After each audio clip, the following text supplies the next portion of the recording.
बैकुंठ लोक में भगवान विष्णु के वक्षस्थल पर किया गया ऐसा प्रहार जिसे देखकर सब लोग डर गए। क्या वो परीक्षा था या फिर अहंकार की आखिरी सीमा? जब भृगु मुनि की परीक्षा से भगवान विष्णु की सर्वोच्चता सिद्ध हो चुकी थी, तो फिर कौन सी वो लीला थी जिसने स्वयं भगवान विष्णु को पृथ्वी पर आने को विवश कर दिया था? वैकुंठ छोड़कर जब भगवान विष्णु ने मानव रूप धारण किया, तो क्या एक ईश्वर भी भूख, प्यास और तकलीफ सहने के लिए तैयार हो सकता है? जब भगवान स्वयं मानव रूप में भूख और प्यास सहन कर रहे थे, तब किन दो महादेवताओं ने गोपनीय रूप से उनकी सहायता करने का निर्णय लिया? और आखिर क्यों भगवान श्रीनिवास ने स्वयं को ही त्याग दिया? और क्यों आज भी वे तिरुमला में साक्षात विराजमान हैं? आज इन्हीं सारे सवालों के जवाब जानने की कोशिश करेंगे। तो चलिए फिर आज के इस वीडियो की शुरुआत करते हैं। बस वीडियो को अंत तक जरूर देखें, और अगर वीडियो आपको पसंद आती है तो वीडियो को लाइक करना और अपने दोस्तों को ज़रूर शेयर करना, और सब्सक्राइब करना तो बिल्कुल ना भूलें। तो चलिए फिर आज की इस वीडियो की शुरुआत करते हैं। संसार के कल्याण हेतु सरस्वती नदी के पावन तट पर एक ऐसा अत्यंत विशाल और अलौकिक यज्ञ का आयोजन किया गया। महर्षि कश्यप की देखरेख में दुनिया भर के महान ऋषि मुनि इस महायज्ञ में आहुति दे रहे थे। लेकिन यज्ञ की धधकती अग्नि के बीच अचानक एक ऐसा गहरा प्रश्न खड़ा उठा जिसने वहाँ के सभी मौजूद हर एक विद्वान को गहरे विचार में डाल दिया। प्रश्न ये था कि त्रिदेव ब्रह्मा, विष्णु और महेश में से वास्तव में कौन है जो सत्व, रज और तम इन तीनों गुणों के प्रभाव से पूरी तरह मुक्त है? इस महायज्ञ का अंतिम और सबसे पवित्र फल किस देवता को अर्पित किया जाना चाहिए था? इस ब्रह्मांडी गणित को सुलझाने का भार महर्षि भृगु को सौंपा गया। भृगु मुनि ज्ञान के अद्भुत सागर थे, लेकिन उनके भीतर एक ऐसा अहंकार पल रहा था जिसे वे स्वयं नहीं देख पा रहे थे। अहंकार, कहा जाता है कि उनके पैर के तलवे में एक ऐसे रहस्यमय, एक ऐसा तीसरा नेत्र था जो उनके सभी असीमित घमंड का प्रतीक माना जाता था। जो अपने इसी अभिमान के मद में चूर होकर भृगु मुनि त्रिदेवों की परीक्षा लेने के लिए निकल पड़े। सबसे पहले उनके कदम सत्यलोक की ओर बढ़े। वहाँ सृष्टि के रचयिता भगवान ब्रह्मा वेदों के गहन अध्ययन में डूबे हुए थे, लेकिन उन्होंने भृगु मुनि के आने पर ध्यान ही नहीं दिया। ना कोई सत्कार, ना कोई प्रणाम। भृगु मुनि का चेहरा क्रोध से तमतमा उठा। उन्होंने बिना कुछ कहे वहाँ से चले गए, यह मानकर कि ब्रह्मा जी में आज भी रजोगुण का वास है। इसके बाद उनका क्रोध कैलाश पर्वत की बर्फीली वादियों में पहुंचा। वहाँ का दृश्य और भी संवेदनशील था। भगवान शिव और माता पार्वती एकांत में बैठे संवाद कर रहे थे।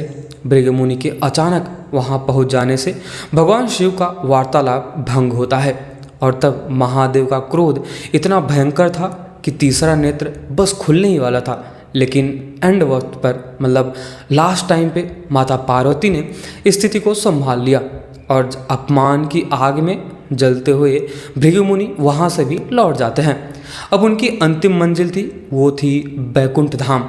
यह पावन स्थान था जहाँ केवल परम शांति, आनंद अत्यंत भरा हुआ था, और सात्विक ऊर्जा का वास भी था। और उसी सागर में शेषनाग की सैया पर भगवान विष्णु गहरी निद्रा में आराम कर रहे थे, और जगत जननी माता लक्ष्मी बड़े ही प्रेम से उनके चरण दबा रही थी।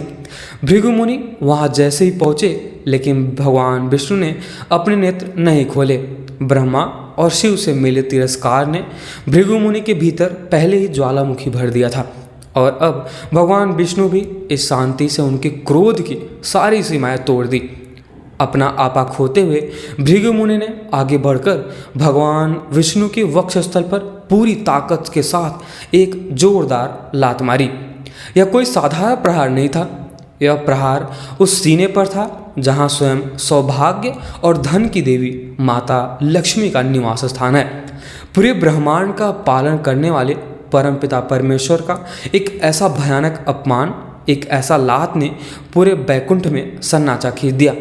लेकिन चमत्कार तो इसके बाद हुआ, जो आप सुनकर हैरान हो जाओगे। भगवान विष्णु तिल मात्र भी क्रोधित नहीं हुए। वे तुरंत अपनी सैया से उठे और भृगु मुनि के चरणों में गिर पड़े और अत्यंत ही प्रेम की वाणी से बोले कि हे स्वामी, मेरा वक्षस्थल पत्थर के समान कठोर है, किंतु आपके चरण अत्यंत कोमल है। कहीं मेरे कठोर सीने से टकराकर आपके चरणों को चोट तो नहीं पहुंची? इतना कहते ही भगवान ने भृगु मुनि के पैर अपने हाथों में ले लिया और उन्हें सहलाते हुए चुपके से उनके पाँव में मौजूद उस अभिमान स्वरूप नेत्र को निकाल दिया। जैसे वो नेत्र नष्ट हुआ, वैसे ही भृगु मुनि का सारा घमंड आंसुओं से बाहर निकल आया। वे भगवान के चरणों में गिरकर रोने लगे और यह घोषणा करने लगे कि केवल नारायण ही सर्वश्रेष्ठ हैं। और आगे ऐसा भी बोलते हैं कि भगवान विष्णु ही तीनों गुणों से पूर्णतः परे हैं। भगवान की महानता तो सिद्ध हो गई, लेकिन इस घटना ने एक ऐसे भयंकर तूफान को जन्म दिया जिसकी कल्पना स्वयं देवताओं ने भी नहीं की थी। भृगु मुनि का वह प्रहार सीधे भगवान के वक्षस्थल पर हुआ था, जो माता लक्ष्मी का घर है, क्योंकि माता लक्ष्मी श्री नारायण के वक्षस्थल में विराजमान होती हैं। माता लक्ष्मी के लिए यह केवल भगवान का अपमान ही नहीं था, बल्कि यह उनके अग्नि समान उनके अस्तित्व पर एक ऐसा सीधा सवाल था जिससे कारण, या फिर कह सकते हैं कि जिसकी जगह उनके पति ने उनके सम्मान की रक्षा के बजाय अपमान करने वाले चरण को छुए हैं, वहाँ रुकना या फिर उन्हें स्वीकार करना नहीं था। दुख, क्षोभ और भयंकर क्रोध में जलती हुई माता लक्ष्मी ने उसी क्षण बैकुंठ लोक को हमेशा के लिए त्याग दिया और धरती पर आकर कठोर तपस्या में लीन हो गई।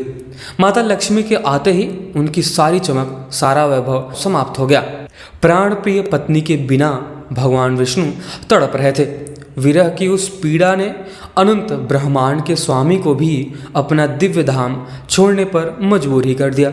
अपूर्ण लक्ष्मी को ढूंढने के लिए भगवान विष्णु ने एक साधारण मानव का रूप धारण किया और पृथ्वी के पिहर जंगलों में उतर आए।